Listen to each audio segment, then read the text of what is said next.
Hey there, my friend. You're tired of feeling stuck. You want better health, more strength, more confidence, yet you look at your workout plan and feel zero drive to start. Has that ever happened to you?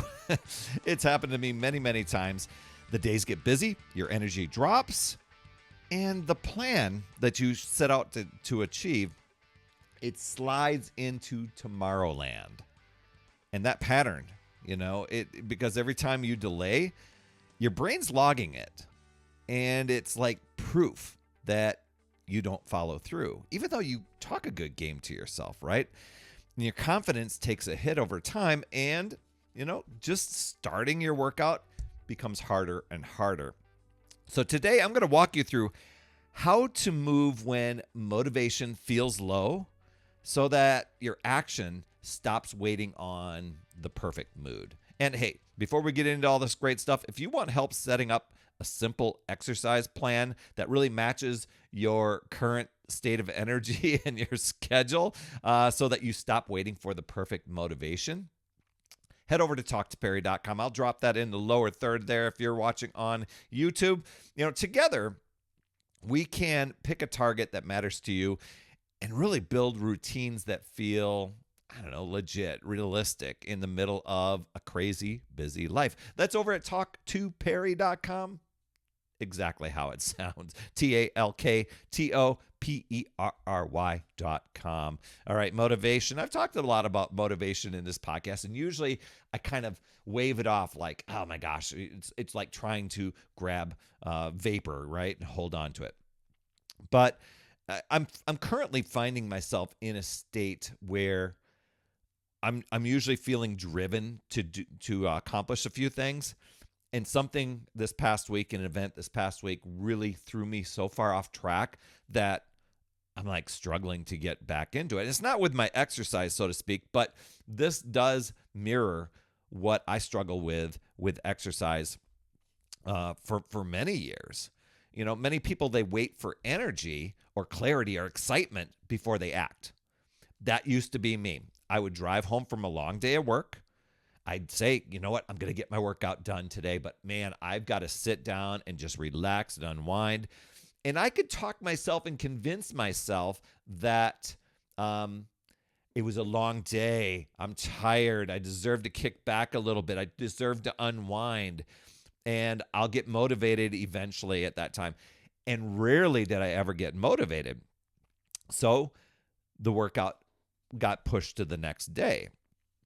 And that's what a lot of people do.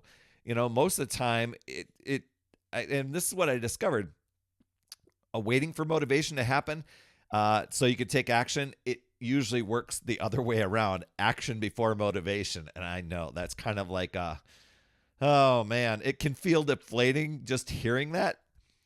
But here's what I discovered. Small actions often lead they often lead to just getting out of that funk and into just kind of boosting your energy a little bit. And I find that when we wait for motivation, it becomes frustrating when you're worn out. When you feel like your mindset's a little bit off. And here's the thing, you just need to shift into action into to do things anyway. And I don't want to say dismiss what you're feeling if you're feeling low on energy or anything like that. But let me give you an example. Start by shrinking the very first move. A lot of plans fail because it becomes this big event, and we will make it so dramatic that it seems impossible. So on that drive home, when I would say, oh gosh, it's cardio day or it's strength training day or whatever it was, I would say I got to sit down and relax, and because I just have to get fired up about doing this because I don't want to do it. And what I realized, I was convincing myself that it was the workout that I needed to get motivated for, when really all I needed to do was show up and start my workout. And so what I did was I did a little swap. I tested this out for myself, and I just did it for 30 days to see, does this even matter? Will I show up?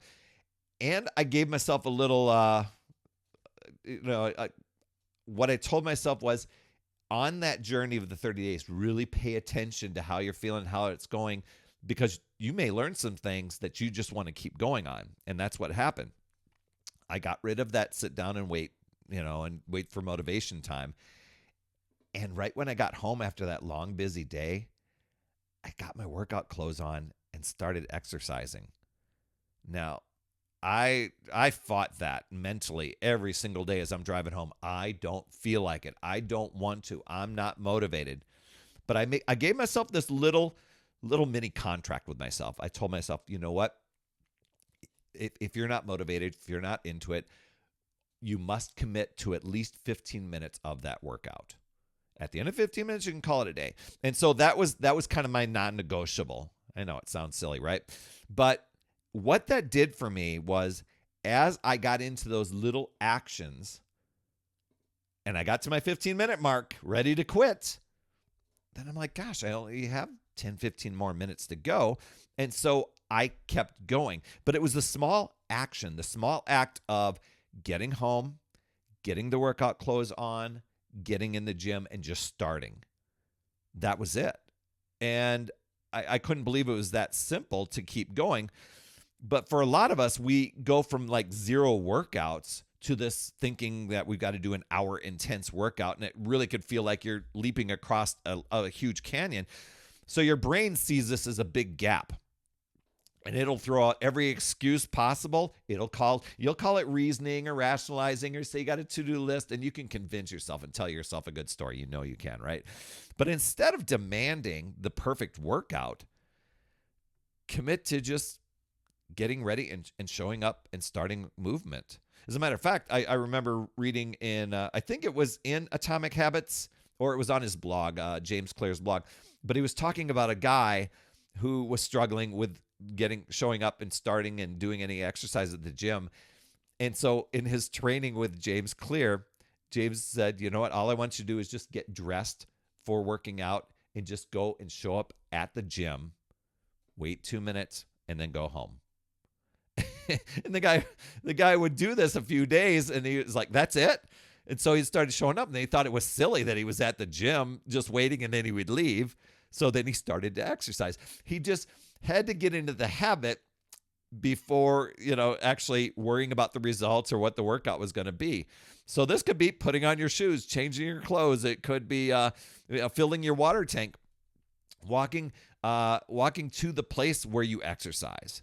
Each of those choices, it's proof that you're in motion, even if the workout hasn't started yet. Now, for me, I still needed to do and show up the workout, do the workout. I don't think, because I could have easily gone in, got my workout clothes on, and then gone off and done other things. It would have just been like, well, now I'm in my sweat, so I'll just relax.